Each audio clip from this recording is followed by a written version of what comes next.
speaking with Stephen Flatow, who has written a book about his experiences as the survivor of a terror attack. Well, the father of a victim of a terror attack would be more accurate. But aren't the family members also traumatized in a way that they're survivors of the? Isn't it an attack on the whole family? 100% correct. It's a family-wide catastrophe. Some families are forever injured by it. Other families look like they're doing very well. Other families have their good days and their bad days. We were very lucky. Mm-hmm. I have 4 surviving children who are well-functioning adults with families of their own. Mm-hmm. It took my wife Rosalind a while to, I guess the right phrase would be to be continuously rattled by it. Couldn't mention Elisa's name to her for many years without her eyes welling up. Mm-hmm. But now, after almost 25 years, we get along day to day. It's always there on the back. Birthdays are hard. Special occasions are hard. But we push through one day at a time. So, let's talk about the Palestinian terror attack of 1995. Okay. For starters, were you a religious family at the time? Yes, we were religious. We started becoming religious, if that's such a phrase, in 1979 when we enrolled Elisa in an Orthodox day school near our house in West Orange. And after her being there for a short period of time, where she was learning about things Jewish, such as the holidays and Shabbat and the Chagim and Kashrut and things Israeli, we realized that we had to gradually change our way. And Elisa was very good about that. She was never commanding or domineering or demanding that we do certain things. Basically, we started first by giving up our Saturday morning bonding trips. Well, there wasn't such a word as bonding in 1979. It was going to the hardware store on Shabbos. And we started going to shul instead. And kashrus in the house was never a problem. Roz and I always kept a kosher home since we were married in 1970. And eventually your kid says to you one day, friendlies is not good. You can't go to friendlies anymore. But she never hit us with a cudgel or anything like that. And basically her 3 sisters and her brother followed in her footsteps. And they all have yeshiva educations. And they're all leading observant lifestyles. They're firmer than we are, as the saying goes. My grandchildren don't know anything but. My children do, and they've all adapted their lifestyle to an observant lifestyle. Okay. She went to study in Israel in, was it a college or?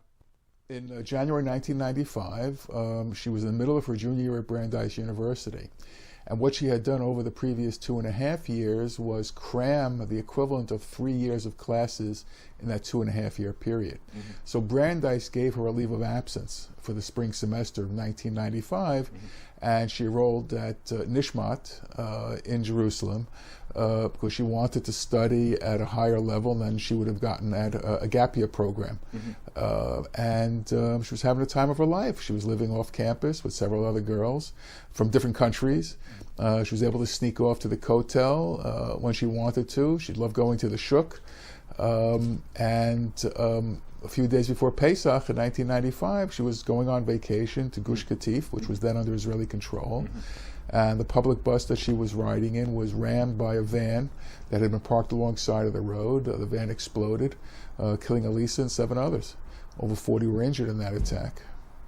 The van carried explosives for the purpose of, but was it an Israeli bus or a Palestinian Gaza bus? Israeli bus, Eged number 36, that ran from Ashkelon to Gush Katif. Uh-huh.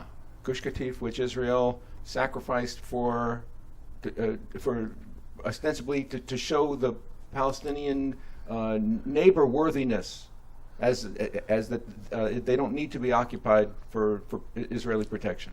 I think that they did it. I think Sharon did it to get the Americans off his back. Pressure from George Bush? It was pressure from George Bush and the Congress and the Western world. You're in a peace process supposedly, and if you divorce yourself from these people physically, then of course all your problems will go away. No more attacks on Israelis, no more attacks cross-border, anything like that.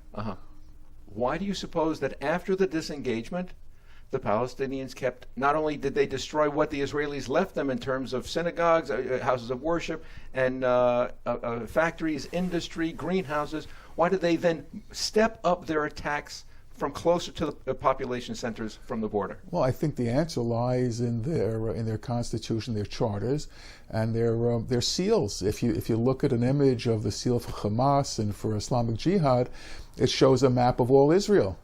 Not just in those days Gaza and the West Bank. They want the entire country. And they feel that if they kill enough Jews, the Jews are going to run to the hills or go back to Europe or America, wherever we came from, and be done with the whole area. And they would then just move in.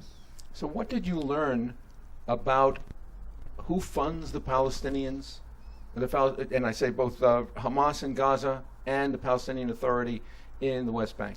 Well, in Gaza, the group that claimed the responsible for Elisa's attack, Islamic Jihad, was very, very heavily funded by Iran in those days. But they were getting money from their supporters in America as well. Hamas similarly was getting a lot of money from Iran at the time. We didn't realize actually that Islamic Jihad and Hamas were working together. We were told that Hamas had no room in their agenda for Islamic Jihad, and that's clearly not true. The people who made the bomb, for instance, were actually Hamasniks. As far as the Palestinians in the West Bank is concerned, they don't have to get money from Iran. They're getting money from Israel and America and the European Union. So their budget is cared for. How about the United Nations and their funding of the Palestinian administration? Well, what the United Nations is doing is they're funding this twisted logic of educational processes. When I was first in Israel in 1987, we were driving on Der Hebron, actually, from Jerusalem all the way down to Hebron. And we passed by a refugee camp, and I see these big, monstrous pipes stacked up on the side of the fence at the refugee camp. And I asked our tour guide what they were. He says, those are sewer lines. I said, why aren't they installed? And he said, the UN won't let us do it, because they don't want these camps to become permanent in any way, shape, or form. So therefore, if you install sewers, then it's going to be a permanent encampment. And since 1993, 1995, when more of Judea and Samaria was turned over to the Palestinian Authority, there were still refugee camps. So they're not even concerned about their own people. But the fact of the matter is, the UN has supported the anti-Israel and anti-Jewish nature of Palestinian education as if there's no tomorrow. Writing textbooks and worse in Gaza, where they're using UNRWA facilities to hide weapons and to hide rocket launchers. And then if the Israelis target the institution, it's all up in arms. How could you attack a school? Well, the only education you get in these schools is terror. You're going to return to your home in Tel Aviv. You're going to return to your home in Jerusalem and in Haifa and everywhere else. So going back to the initial point, they want the entire country. There's no room for Jews in their vision.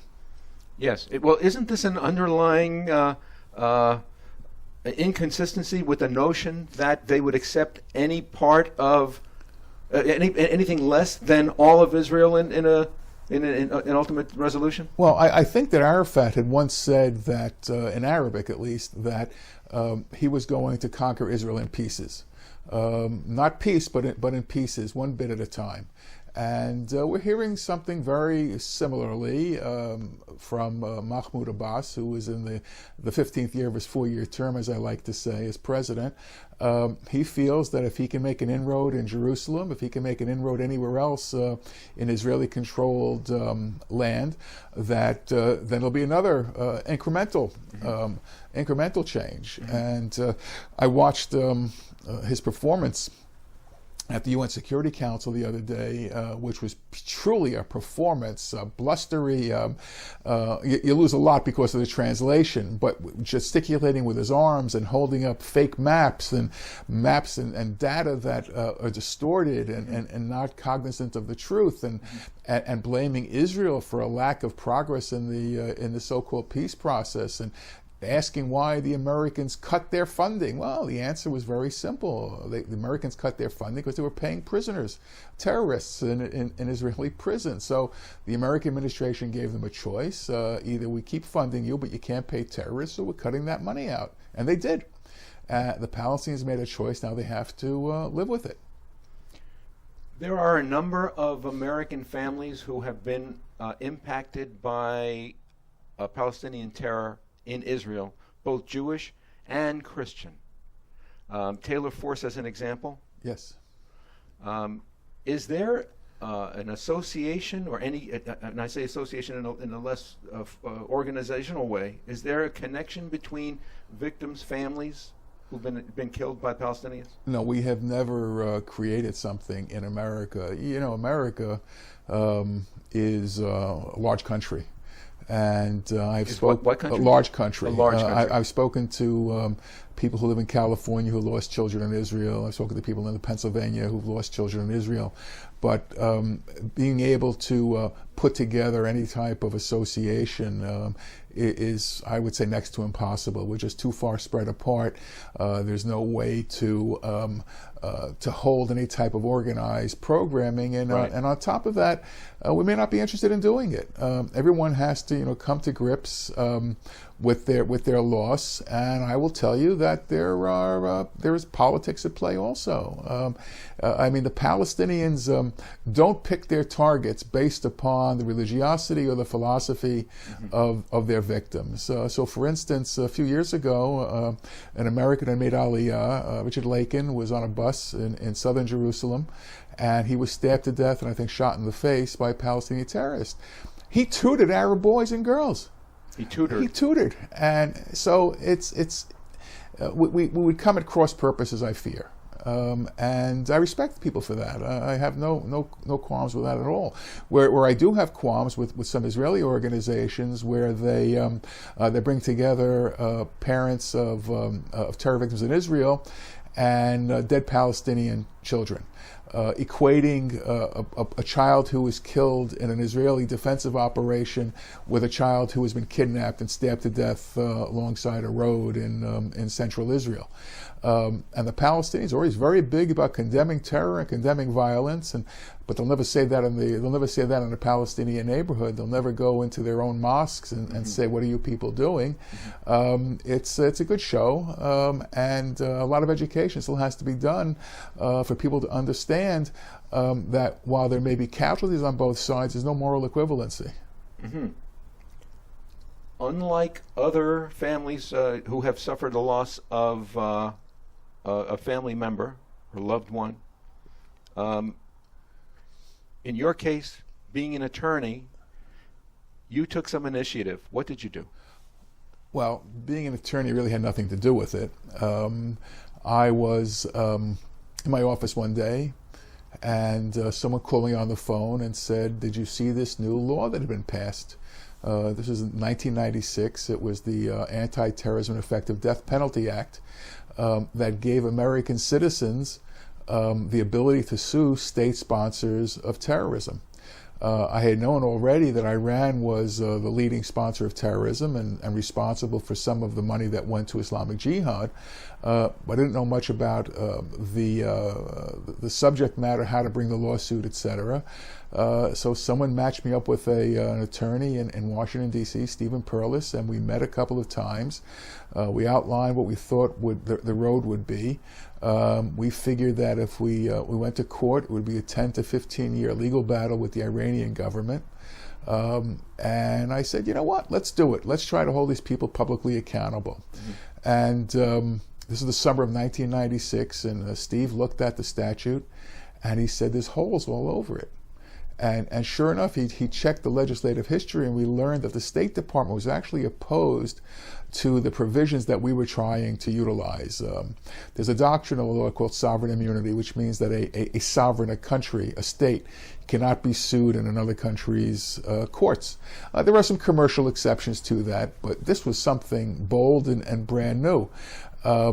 So Steve and I spent the summer of 1996 lobbying the Congress. I would go down once, 2, 3, 4, 5, 6 times a month to Washington to lobby congressmen and senators to have this law changed so that there'd be some real teeth in it. And we were able to do that in late summer, early fall of 1996. We then crafted our lawsuit. We then put it together in a fashion that we're able to file with the court. And finally, in 1997, we filed the suit. 1998, we obtained our judgment against the Iranian government. Okay, so you got a statement, a document from a U.S. court. Yes. Saying that Iran has to pay you, and at the time the U.S. was holding a lot of Iranian money. Yes, and other properties as well, assets as well. So we did what anybody does when they have a judgment, is we sought to seize the assets of this foreign country. The mistake the Iranians made, I believe, is they never defended the action. They defaulted. So what Steve and I thought would take 10 to 15 years, and I think the State Department did too, happened in less than a year. So we went back to court. We got a writ of attachment, and my attorney, Tom Fay, who was the litigator in the case, brings it to the US Marshals office in Washington, D.C., and he says, seize these properties on our behalf. And they look at this, they see that the owners of the Islamic Republic of Iran, and they called their boss, who called his boss, who called his boss, and they said, no, nothing's happening. So we're not going to honor the writs. We went back into court. The U.S. government appeared in opposition to us, claiming not to be there on the side of the Iranians, but in fact there's only there's one party active in the case, us. So the State Department was there to protect Iranian assets at that time, and that's when the real fisticuffs began between us and the Clinton administration. Incredible. Do you feel that would have been would it be different if you were doing it under a Republican administration? I think at that point in time, no matter which administration it was, the State Department would have thrown enough obstacles in our face. Interestingly, the Clinton administration was very keen on restoring relations with the Islamic Republic of Iran. They were spending an awful amount of time and goodwill trying to get the Iranians back to the negotiating table. No, I never opposed that. My condition, however, was that the Iranians should admit that they've been involved in terror, and they should publicly compensate victims, and they should publicly announce that they are ceasing their support for terror organizations in the Middle East and in Europe. Clinton administration pushed that all to the side, and as a sign of goodwill, for lack of a better phrase, they lifted sanctions on some Iranian products. They permitted the importation to America of caviar, Persian carpets, and pistachio nuts, which drove the California pistachio nut growers crazy because of the competition now. Nothing ever came of it. At the same time, the Clinton administration was under a tremendous amount of pressure from terror victims groups. And they kept brushing us off, as well as other families who had been harmed by the Cuban government. So by the time we were really starting to enforce our judgment, there were other families who had sued Iran and families who had sued the Cuban government for terrorism that was directed at their families. So at one point in time, we had Cubans, we had Jews, we had non-Jews working together, leaning on the Clinton administration to somehow figure out a way to compensate us. Under George Bush, there was no such love of the Iranian government or the Palestinians at that point in time, so they kind of took a step back. The one thing that the Bush administration did is they tried to bring to justice a fellow in America named Sami al-Arian, who supported Islamic Jihad by raising money and by supporting their efforts in this country through meetings and things like that. Is this Sami Al-Arian, who was a professor at Florida Atlantic University? Actually, I think it's Florida State. I think it's Florida State. Well, maybe it is Florida Atlantic. At this point in time, he's been gone for many, many years. He's now in Turkey. But yes, he was a respected professor on the faculty of a Florida State school of computer science, yes, and he surrounded himself with terrorists. One of them, Ramadan Abdullah Saleh, he had brought in over some sort of teaching visa, and in the fall of 1995, when Fatih Shikaki, who was the head of Islamic Jihad when Elisa was murdered, he ran into a little bit of an incident coming out of a hotel on the island of Malta. He was killed, and all of a sudden, Ramadan Abdullah Saleh disappears from America, and he shows up in Damascus, Syria, as the head of Islamic Jihad. So here was Al-Arian breeding terrorist supporters on this college campus, pretty much in in broad daylight. And he was finally arrested, brought to trial in the early 2000s, and was acquitted of most of the charges because the government's case was actually 8 years old. At that point in time, it was very difficult to convince a jury of Floridians that this is what his faxes meant and this is what this did. And they use code when they communicate with each other. For instance, it says, "I'm sending you 5 shirts." So shirts the government believed was money, maybe $5,000, maybe more, maybe less. And then a lot of the communications were done in Arabic. So the United States brings in a translator who says it means this, and the defense brought in a translator who says it means that. So it was a case brought way too late with terrible results. He finally pleaded guilty to supporting a terrorist organization and agreed to be deported. It took a long time for him to actually be deported, though.